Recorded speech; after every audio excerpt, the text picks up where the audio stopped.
লাল সবুজের রঙে সাজানো মাদ্রাসা প্রাঙ্গণ, কণ্ঠে কোরআনের সুশীতল তেলাওয়াত।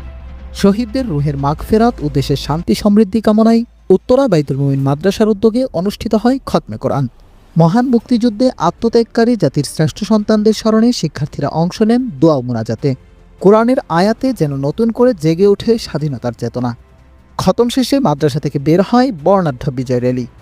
হাতে জাতীয় পতাকা, বুকে একখণ্ড বাংলাদেশ। দেশপ্রেমের স্লোগানে মুখর হয়ে ওঠে উত্তরার বিভিন্ন সড়ক। মঙ্গলবার সকালে প্রতিষ্ঠানটির পরিচালক মুফতি নিয়ামতুল্লাহ আমিনের সার্বিক দিক নির্দেশনা ও তত্ত্বাবধানে কোরআন খতম ও পরে একটি বিজয় র্যালি উত্তরার বিভিন্ন সড়ক প্রদক্ষিণ করে দক্ষিণ আজমপুর মুন্সি মার্কেটে শেষ হয়। এই সময় প্রধান সড়কে জাতীয় পতাকা বুকে ধারণ করা র্যালিটি এক চমক সৃষ্টি করে। র্যালিতে কয়েকশো শিক্ষার্থী অংশ নেয়। আয়োজকদের মতে এমন কর্মসূচির মাধ্যমে নতুন প্রজন্মের মাঝে মুক্তিযুদ্ধের ইতিহাস, দেশপ্রেম এবং মানবিক মূল্যবোধ আরও দৃঢ় হবে। ধর্মীয় চেতনা ও দেশপ্রেমের অপূর্ব সমন্বয়ে উত্তরা বাইতুল মুমিন মাদ্রাসার এই আয়োজন মহান বিজয় দিবসকে নতুন তাৎপর্যে উদযাপন করেছে।